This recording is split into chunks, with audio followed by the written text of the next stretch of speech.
con el tema de la delincuencia como consecuencia de carencias y del tema violento en la crianza de un chamo o en el contexto de un chamo, lo primero que habría que diferenciar es el tema de carencia económica en el hogar y algo que de alguna manera es una categoría un poquito más amplia, que es carencia sociocultural. Que bueno, una forma parte de la otra, o digamos hay como una discusión ahí, pero que finalmente yo creería que una de las más importantes, más allá de la carencia económica, es el tema de la carencia sociocultural. Es el tema de que el hogar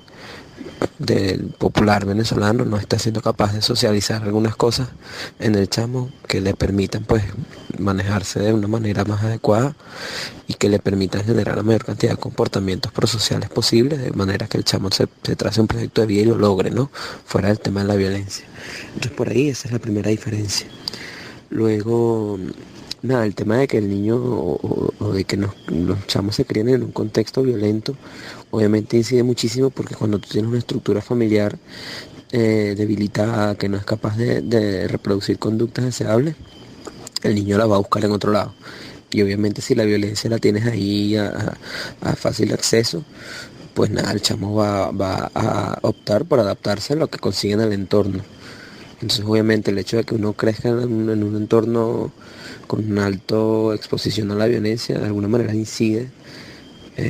digamos, en el tema de reproducir comportamientos violentos. Pues. En muchos casos el tema de la violencia no es solo, digamos, un tema contextual del chamo, sino que también es un proceso de formación de identidad. Y yo creo que ahí es donde está uno de los grandes, grandes desafíos, ¿no? El tema de que el delincuente en la comunidad es una figura que tiene poder, es una figura que es referente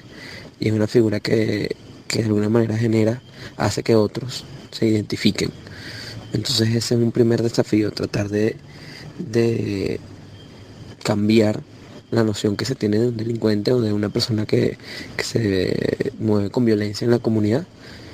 o en la cotidianidad. Y lo siguiente es obviamente el tema de la carencia sociocultural, que no es necesariamente ir a la escuela o tener un hogar con un nivel económico importante. Obviamente eso apoya el proceso, ayuda en el proceso, pero también tiene que ver con la capacidad que tiene la familia o el hogar o el núcleo materno o el núcleo familiar, como por el nombre que prefieras, de acompañar al niño en el proceso de formación de conductas. Entonces yo creo que por ahí es donde están esas dos observaciones más importantes en este tema. Las repercusiones que puede tener a futuro el incremento de la pobreza y de la mendicidad o de la vida de calle, yo creería que el punto central de ese tema es que el proceso de reinserción es complejo y no solo es complejo, sino que además demanda un paquete de políticas públicas importantes. Es decir, no es solo subir la línea de ingreso en el país y mejorar la condición económica, sino que dado el aumento de las personas que están en situación de calle, ahí habría que buscar, digamos, ahí habría que diseñar políticas públicas específicamente dirigidas a esa población, sobre todo el número que a mí me parece más alarmante es que la mayoría de los que están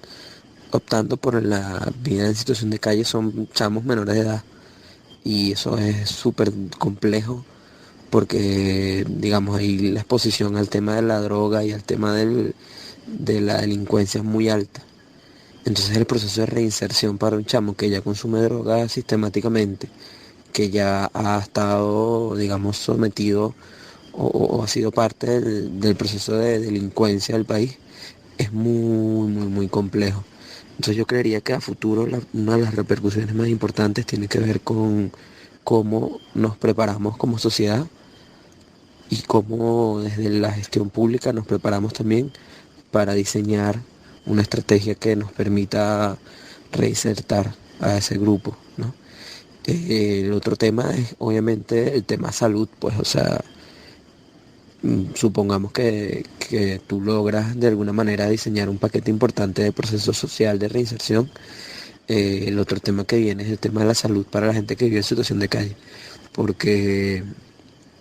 ese es un tema súper complejo en el tiempo, en el largo plazo, pues, o sea, futuro, el tema salud para esas personas y para, digamos, todo su entorno, es muy, muy delicado. Y también va a requerir como una atención muy especial, muy, muy focalizada, un proceso de acompañamiento, un proceso ahí como bien denso. Entonces, bueno, obviamente eso es un tema de gasto público, eso es un tema de priorizar algunas cosas y como todo en cuando estás diseñando políticas públicas, obviamente el presupuesto que tienes no es infinito. Entonces, yo creería que ahí hay un tema complejísimo, porque es tomar decisiones que en muchos casos implican dirigir recursos digamos, del presupuesto público y en otros casos implica también una acción mucho más estratégica que involucre a la comunidad, que involucre como a diferentes actores y para que esos actores estén en sintonía pues va a requerir también un tiempo de vincularlos y de juntarlos y de ponerlos a conversar.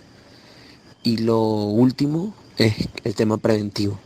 Digamos, ahorita la situación económica, social y la realidad cotidiana, yo no hay una estadística oficial hasta ahora, pero digamos, por observación pura, por lo menos en la ciudad, al menos en Caracas es un número que ha crecido este tema de las personas que van a situación de calle, o al menos ahora es mucho más visible. O sea, ahora la probabilidad de que consigas una persona que está en situación de calle, yo creo que es mucho más alta. No me atrevo a afirmar nada contundente o definitivo porque no hay estadística oficial, pero digamos,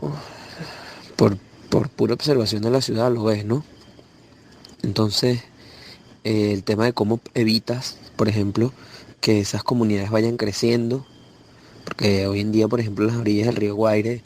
ya no es solamente una persona, un núcleo familiar pequeño, sino que ya son comunidades un poco más extensas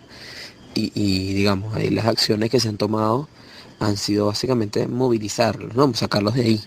Y eso no elimina el problema y no previene que siga creciendo. Eso, digamos, hace que ese espacio, bueno, cambie, pero esa persona no va a ir a su casa, esa persona tiene que buscar otro lugar que va a ser la calle en otro lado. Entonces el tema preventivo, cómo evitamos que siga creciendo, también es un desafío importantísimo de cara al futuro. Hablando un poco de la indiferencia en relación a las personas que están en situación de pobreza digamos, la indiferencia de la sociedad de cara a ese grupo, nada, lo primero es que hay que entender que la crisis en este momento, más allá de una élite muy pequeñita que podría decir que no la sufre o no la vive diariamente, yo creería que el tema de la crisis en este punto está comenzando como a ser transversal, ¿no? Entonces, en muchos casos la prioridad en este punto es resolver la cotidianidad personal o en el entorno más pequeño y eso pues obviamente limita las posibilidades que tiene la gente de acercarse a apoyar a otros, ¿no? Sin embargo, yo no pensaría que hay necesariamente indiferencia de las personas. Yo pensaría que la indiferencia en este momento tiene que ver con que no hay un diseño de política orientado a ese grupo vulnerable de personas que están en situación de calle. No hay acciones, no hay grupos organizados, es decir, todo el mundo asociativo, civil, está orientado ahorita en otro tipo de trabajo que tiene mucho más que ver con defensa de valores democráticos, obviamente, y básicamente, digamos, yo no sentí, no creería o no quisiera asegurar que es un tema de indiferencia dirigida, es decir, no es exclusión, no es un tema de que ese grupo de personas que viven en la calle están en una situación de exclusión planificada o organizada. Yo creería que es más un tema de que la sociedad está priorizando algunas cosas y en este punto lamentablemente digamos, la política pública no acompaña, las organizaciones de la sociedad civil se enfocan en otra cosa, el nivel de ingreso de las organizaciones que hacen este tipo de trabajo cada día es más bajo, porque obviamente el tema económico es cada vez más complejo. Hay muchísimas organizaciones que, que se han dedicado a este tema mucho tiempo y que en este punto su trabajo es mínimo o muy bajo por el tema, digamos, de cómo se sostienen esas organizaciones, ¿no? Y además yo creería que también el otro tema es que ahí hay una política pública que en algún punto resolvió algunas cosas, pero como todo este paquete de políticas venezolanas de los últimos años, no resuelve el problema estructural, sino que resuelve la consecuencia, ¿no? No va como a la causa, no va a la base. Pero bueno, el hecho de que se crearan misiones orientadas a las personas en situación de calle, yo creo que en principio fue como un buen esfuerzo, que luego no se volvió digamos, no permeó en exceso, pero que en ese momento, el momento que se lanzó la misión Negra Hipólita, yo creería que ahí hubo como un primer interés importante y además habían centros de atención Negra Hipólita muy buenos, ¿no? Lamentablemente, pues como todos los procesos de descomposición social cuando están muy politizados, fue dejando de ser prioridad para el Estado también y obviamente la inversión en ese tema pues se fue dejando de lado. De nuevo, no hay cifras como para validar mi opinión, yo básicamente estoy dando como mi punto de vista en función de algunas experiencias muy específicas que conozco de gente que ha trabajado en esa misión y digamos la capacidad de atención obviamente baja, ¿no? Porque al tener menos capacidad interna en los centros de atención Negra Hipólita vas a tener que atender menos gente. Entonces mucha gente que antes iba a las Negra Hipólitas hoy en día sigue en la calle, pues, y además,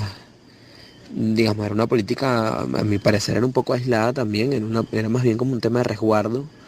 más que de acompañamiento en el proceso de reinserción, ¿no? Entonces, nada, esas políticas de resguardo en el tiempo tampoco son sostenibles, porque al final esa persona siempre va a estar ahí, o va a estar ahí muchísimo más tiempo del que el plan puede sostenerlo. Entonces ahí habría que repensar ese tema, habría que replantearse algunas cosas y pensar no solo en las políticas de resguardo, de darles un lugar donde dormir, donde comer, etcétera, sino de ver cuál es la base o cuáles son las bases que se pueden ir, digamos, cambiando